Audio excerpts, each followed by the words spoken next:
India की parliament India के दोनों हाउसेस यानी लोक सभा और राज्यसभा और प्रेसिडेंट पे मुश्तमिल होती है।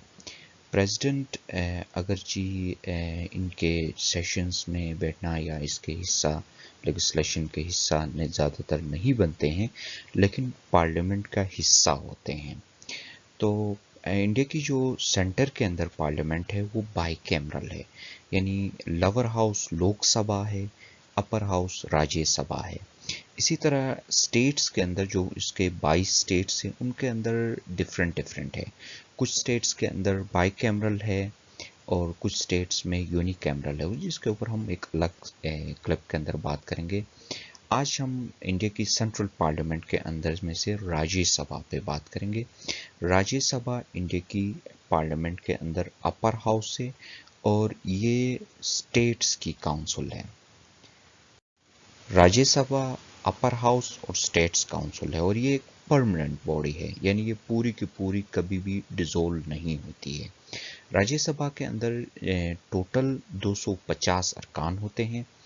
उन 250 में से 238 अरकान सारे स्टेट्स अपने अपने स्टेट्स की जानिब से मुंतखब करके राज्यसभा में भेजते हैं, और बाकी जो 12 होते हैं इनको सदर मुंतखब करता है। और ये जो 12 हैं जो सदर मुंतखब करता है, ये डिफरेंट एरियाज़ के अंदर जिन लोगों को की स्पेशलाइजेशन होती है उनमें से मुंतखब करता है। यानी कि कोई अगर टेक्निकली बहुत ज़्यादा अच्छी स्किल्स रखता है, कोई अच्छा सोशल साइंसेस के अंदर स्किल रखता है, तो ऐसे लोगों को चूज़ करता है ताकि वो भी इंडिया के अंदर लॉ मेकिंग में अपना किरदार अदा कर सकें। और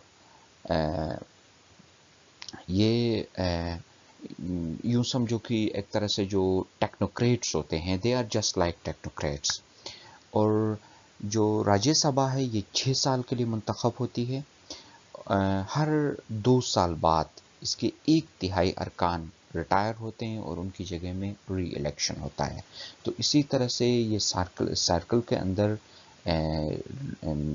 अरकान इलेक्ट होके आ जाते हैं और फिर पीछे से रिटायर होते जाते हैं और ये परमानेंटली रहते हैं। ऐसा कभी नहीं है कि राज्यसभा पूरा का पूरा एक साथ डिसॉल्व हो जाए या पूरा का पूरा एक साथ ख़त्म हो जाए।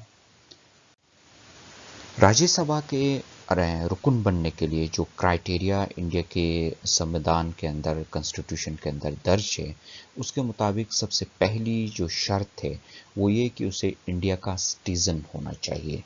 इंडिया का सिटीज़न हो, you should be citizen of India, और उम्र की हद कम से कम 30 साल हो।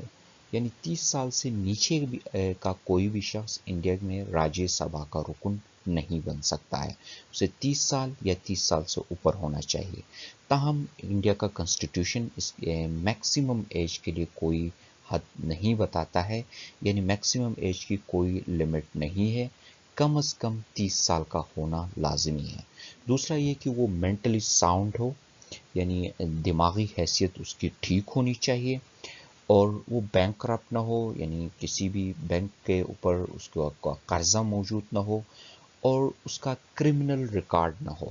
इस क्रिमिनल रिकॉर्ड के लिए उसे अपना एक एफिडेविट जमा कराना पड़ता है, जिसमें यह दर्ज हो कि उसके ऊपर किसी भी तरह का क्रिमिनल रिकॉर्ड नहीं है, यानी उसका माजी में कभी भी कोई क्रिमिनल केस उसके ऊपर फाइल नहीं हुई है, और हाँ अगर फाइल हुई है तो उसमें वो बाइज्जत बरी हुआ हो, यानी सज़ा याफ्ता ना हो। तो कोई भी सज़ा याफ्ता शख्स इंडिया के अंदर राज्यसभा का रुकन नहीं बन सकता है। तो ये शराइत है जनरली तमाम राज्यसभा के अरकान के लिए। उसे इंडिया का शहरी होना चाहिए, 30 साल उसकी उम्र होनी चाहिए, दिमागी हैसियत ठीक होनी चाहिए, मकरूज ना हो और क्रिमिनल रिकॉर्ड ना हो। और ये जो आखिरी शर्त हमने बताया है ये सब के लिए नहीं है, ये सिर्फ और सिर्फ रिज़र्व सीटों के लिए है। यानी जिन कास्ट के लिए रिज़र्व सीटें हैं उन कास्ट के अरकान के लिए अपने मुतलका कास्ट का होना लाजमी है। यानी मिसाल के तौर पे जो अगर दिलत के लिए सीट है तो he should be A member of दिलत कम्युनिटी, और इसी तरह से अगर कोई मुस्लिम सीट है तो ही शुड बी ए मुस्लिम। تو یہ جو ریزرو سیٹیں ہیں جو کاسٹ اور ٹرائبس کے لیے جو سپریس کلاس ہیں یا مائنورٹیز ہیں ان کی ریپریزنٹیشن کو مینٹین رکھنے کے لیے. دوستوں آپ کو پتہ ہے انڈیا ایک ملٹی کلچرل ملک ہے جس کے اندر تقریباً سارے مذاہب سارے اقوام پائے جاتے ہیں. تو یہاں پہ جو لوور کاسٹ ہے ان کی ریپریزنٹیشن بہت لازمی ہوتی ہے. تو ان کی ریپریزنٹیشن کے لیے جو ارکان ہوتے ہیں ان کو اپنے متعلقہ کاسٹ کا ہونا لازمی ہے. اس کے بعد ان کی جو اپوائنمنٹ ہے، اپوائنمنٹ ویسے دو طرح ہوتی ہے. ایک تو یہ کہ الیکٹ ہو کے ہو جاتے ہیں، دوسرا پریزیڈنٹ نومینیٹ کرتا ہے. جن کو پریزیڈنٹ نومینیٹ کرتا ہے ان کو نومینیٹڈ ممبرس کہتے ہیں، اور جو الیکٹ ہو کے آتے ہیں ان کو الیکٹڈ ممبرس کہتے ہیں. جو الیکٹڈ ممبرس ہوتے ہیں وہ ہر اسٹیٹ کا لیجسلیٹو اسمبلی ان کو الیکٹ کر کے بھیجتا ہے. یعنی مثال کے طور پہ مہاراشٹر کے جو ارکان ہوں گے راجیہ سبھا کے، ان کی الیکشن مہاراشٹر کی اسٹیٹ اسمبلی کرے گی. اسی طرح سے یو پی کے ارکان کی الیکشن یو پی کی اسٹیٹ اسمبلی کرے گی. اس کے علاوہ جو نومینیٹڈ ہیں ان کو پریزیڈنٹ نومینیٹ کر دیتا ہے. اب جو سیٹوں کی تقسیم ہے یہ ذرا ڈیفرنٹ ہے. یعنی پاکستان میں یا امریکہ میں کی ترقی نہیں ہے. پاکستان اور امریکہ میں تو یہ ہے کہ ایکول نمبر آف سیٹس ہوتے ہیں. پاکستان میں مثال کے طور پر اپر ہاؤس کے لیے پنجاب، سندھ، بلوچستان اینڈ کے پی کے ان سب کے ایکول نمبر آف سیٹس رکھے گئے ہیں. اسی طرح امریکہ کے اندر ہر اسٹیٹ سے ایکول نمبر آف سیٹس رکھے گئے ہیں. لیکن انڈیا میں ایسا نہیں ہے. یہ پروپورشنل اور ایکول ریپریزنٹیشن کے درمیان کا ہے. نہ تو ایکول ریپریزنٹیشن ہے نہ تو پروپورشنل ہے. ایکول ریپریزنٹیشن اس کو کہتے ہیں جیسے ہر اسٹیٹ سے ایکول نمبر آف سیٹس دیے گئے ہوں، جیسا پاکستان میں ہے، امریکہ میں ہے. اور پروپورشنل آبادی کے حساب سے ہوتا ہے.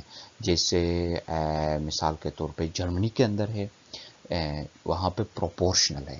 اب انڈیا کے اندر جو سسٹم ہے وہ پروپورشنل اور ایکول ریپریزنٹیشن کے درمیان میں، نہ تو ایکول ریپریزنٹیشن ہے نہ تو پروپورشنل ہے. یعنی ان دونوں کے درمیان پہ. مثال کے طور پہ دیکھو یو پی سے تقریباً 31 ہوتے ہیں ارکان راجیہ سبھا کے، جبکہ کریلا کا ایک رکن ہوتا ہے.